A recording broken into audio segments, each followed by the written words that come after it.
வீரமணி என்பவர் தேவ்பூரின் அரசர். இவர் சிவபெருமானின் பக்தர். அவர் தனது இறைவனை அழைக்கும் போதெல்லாம் தனது ராஜ்யத்தை அனைத்து கஷ்டங்களிலிருந்தும் பாதுகாக்க சிவனிடமிருந்து வரம் பெற்றார். அவர் ஒரு நல்ல அரசனாகவும் அயோத்தியின் அரசர் ராமனின் கூட்டாளியாகவும் இருந்தார். அவருக்கு ருக்மாங்கட் மற்றும் சுபங்காத் என்ற 2 பேர் போன மகன்கள் இருந்தனர்.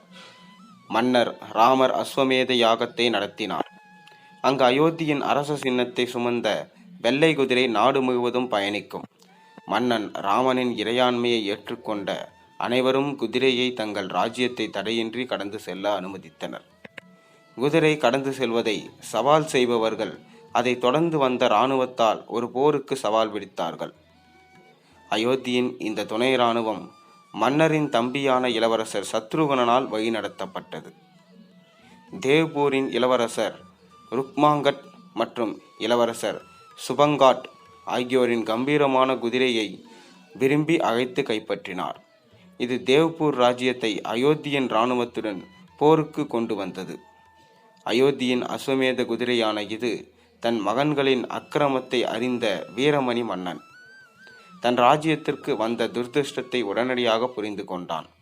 அரசனாக இருந்ததால் தன் மகன்களின் இந்த தவறான செயலால் தூண்டப்பட்ட போரை எதிர்த்து போராடுவது அவனது கடமையாகவும் தர்மமாகவும் இருந்தது.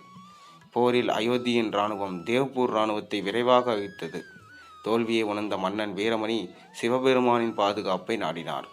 இறைவன் நந்தியின் தலைமையில் தனது கானா சேனையுடன் போர்க்களத்திற்கு வந்தார். அயோத்தியின் இராணுவம் கிட்டத்தட்ட கணனின் கைகளில் தோற்கப்பட்டது. அப்போதுதான் சத்ருகன் கூடுதல் வலுவூட்டுவதற்காக அயோத்திக்கு ஒரு செய்தியை அனுப்பினான். அயோத்தியிலிருந்து ஒரு பெரும் படை வந்தது. அவர்கள் கணனால் தோற்கடிக்கப்பட்டனர். மேலும் இளவரசர் லக்ஷ்மணன், இளவரசர் பாரத், இளவரசர் சத்ருகனன் ஆகிய 3 பேரும் அரசனின் இளைய சகோதரர்கள் அனைவரும் செயலிழந்தனர். அவர்களின் ஆயுதங்கள் அனைத்தும் தீர்ந்துவிட்டன. மன்னன் ராமன் தானே போர்க்களத்தில் நுழைவதை தவிர வேறு வழியில்லை. மன்னன் ராமர் விஷ்ணுவின் அவதாரம். ராமர் தானே சிவபக்தராக இருந்தார். 2 பிரபுக்களும் ஒருவரை எதிர்த்து கொண்டவர் மற்றும் 2 வருடங்கள் உறுதியான முடிவு இல்லாமல் சென்றன. எல்லா கடவுள்களும் இந்த போரில் மூழ்கி உலகம் புறக்கணிக்கப்பட்டதால் மற்ற அனைத்தும் துன்பப்படத் தொடங்கின. தன் படைப்புகள் அழிந்து விடுமோ என்று பயந்த பிரம்மா சிவபெருமானை சந்தித்து தீர்வு காணச் சென்றார். தான் காப்பதாக வாக்களித்த மன்னன் வீரமணியின் சார்பாக போரிடுவது இதுவே தனது தர்மம் என்றார் சிவபெருமான்.